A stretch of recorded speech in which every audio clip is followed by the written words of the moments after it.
ఈరోజు కేంద్రంలో ఉన్నటువంటి నరేంద్ర మోడీ ప్రభుత్వం ఏదైతే మూడోసారి ఆర్భాటంగా ప్రమాణ స్వీకారం చేసినటువంటి మోడీ గారు దేశవ్యాప్తంగా ఉన్నటువంటి నీట్ ఎంబీబీఎస్ పిల్లలకు సంబంధించినటువంటి ఎగ్జామ్ని అన్ని రాష్ట్రాల్లో కూడా ఏ రోజు కూడా ఇన్ని మార్క్స్ వచ్చిన చరిత్ర లేదు.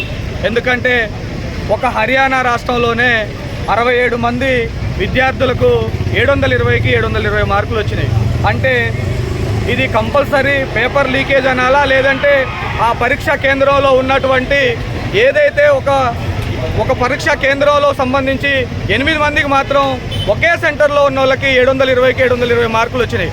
అంటే ఎటుపోతుంది ఈ ఎగ్జామ్స్? ఏం జరుగుతుంది? ప్రతి దాంట్లో కూడా కేంద్ర ప్రభుత్వం పారదర్శకతను పాటిస్తున్నామని చెప్పి దేశ్కి బచావో దేశ్కి పడావో అని, బేటీకి పడావో అని ఇటువంటి నినాదాలు ఇచ్చుకుంటూ 193 దేశాల్లో ఎక్కడ కూడా లేనటువంటి యువత భారతదేశంలో ఉంది. భారతదేశంలో ఉన్నటువంటి యువత 65%, 60% పైగానే ఉంది. కానీ వారి శక్తిని ఉపయోగించుకోవడంలో నిర్వీర్యం చెందిందని చెప్పేసి నరేంద్ర మోడీ గారిని మేము హెచ్చరిస్తున్నాం. అదేవిధంగా నరేంద్ర మోడీ గారు ఏదైతే పార్లమెంటు సాక్షిగా సంవత్సరానికి 2 కోట్ల ఉద్యోగాలు ఇస్తానని చెప్పి ఆనాడు పార్లమెంట్ సాక్షిగా పలకలు పలికినటువంటి మోడీ గారు సంవత్సరానికి 1 కోటి ఉద్యోగాలు 2 కోట్ల ఉద్యోగాలు ఏమో కానీ రిటైర్మెంట్లే తప్ప రిక్రూట్మెంట్లు లేవు. ఈరోజు చూస్తే ప్రతి గవర్నమెంట్ సెక్టార్ కూడా సేల్ చేసి ప్రైవేట్ సెక్టార్గా మీరు పరిపాలిస్తున్నారు. ప్రతి సెక్టార్ను కూడా ప్రైవేట్ పరం చేసి పక్కదారి పట్టిస్తూ రెడ్ పార్క్ కార్పొరేట్సే రిలయన్స్, అంబానీ, అదానీ మరియు ఉన్నటువంటి బడా బాబులకే ఉన్నటువంటి కేంద్ర గవర్నమెంట్ అన్నీ కూడా వారికి కట్టబెడుతుంది. తెలంగాణలో ఉన్నటువంటిది బొగ్గు గనులను ఈరోజు వేలం పాటేస్తున్నారు కిషన్ రెడ్డి గారు. అంటే ఆంధ్రాలో 16 ఎంపీలు వచ్చినటువంటి చంద్రబాబు నాయుడు గారిది ఏదైతే ఉందో విశాఖ హక్కును కూడా ఆ రోజు చేస్తామని చెప్పి ఈరోజు వాళ్ళకి ఎంపీ బలాలు ఎక్కువ ఉన్నాయని చెప్పి వాళ్ళు ఆపి కేవలం తెలంగాణలో అదేవిధంగా దేశంలో ఉన్నటువంటి బొగ్గు గనులను కూడా ఈరోజు వేలం పాటేస్తున్నారు. మీ యొక్క సొత్తు అది గవర్నమెంట్కి సంబంధించింది. పబ్లిక్ సెక్టార్ని మీరెవరు అమ్మడానికి? మీకంటే 14 మంది ముందు ప్రధానమంత్రులు చేశారు. ఏ ప్రధాని కూడా ఇటువంటి పాలన చేయలేదని మేము నిరూపిస్తున్నాం. ఎందుకంటే అన్ని కూడా మీరు చెప్పినటువంటి ఏ రోజు కూడా జరిగిన తాకాలాలు లేవు.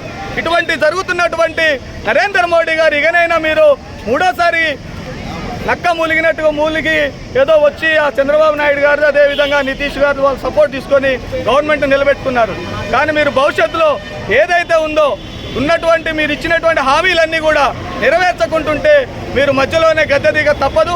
అదేవిధంగా ఈ నీట్ ఎగ్జామ్ ఏదైతే ఉందో పారదర్శకంగా మీరు ఇప్పుడు జరిగినటువంటి ఎగ్జామ్లో 1500 మంది పిల్లగాళ్ళు ఎవరైతే ఉన్నారో వాళ్ళకి ఎడ్యుకేషన్ మళ్ళీ పరీక్ష పెట్టేసి అందరికి కూడా న్యాయం చేయాలని చెప్పి అదేవిధంగా ఉన్నటువంటి కేంద్రంలో ఉన్నటువంటి నరేంద్ర మోడీ ఏదైతే ఉందో అన్ని రాష్ట్రాల్లో కూడా బీజేపీ ప్రాంతాల్లో ఉన్నటువంటి రాష్ట్రాల్లోనే ఇవన్నీ అవకతవకలు జరుగుతున్నాయి. దక్షిణ భారతదేశంలో ఉన్నటువంటి సొమ్మంతా తీసుకెళ్లి ఉత్తర భారతదేశంలో మీరు ఇన్వెస్ట్ చేస్తున్నారు. ఇది ముమ్మాటికి మీరు ఏకపక్షంగా మరియు మీరు సౌతి తల్లి ప్రేమ దక్షిణ భారతదేశం మీద చూపిస్తున్నారని మేము తీవ్రంగా ఖండిస్తున్నాం. భవిష్యత్తులో ఇటువంటి అవకతవకలు జరిగినట్లయితే మీరు గద్దె దిగేదాకా కూడా మా విద్యార్థి యువజన సంఘాలన్నీ కూడా పెద్ద ఎత్తున ఉవ్వెత్తున ఎగిసిపడి మీకు బుద్ధి చెప్తారని చెప్పి డిమాండ్ చేస్తున్నాం.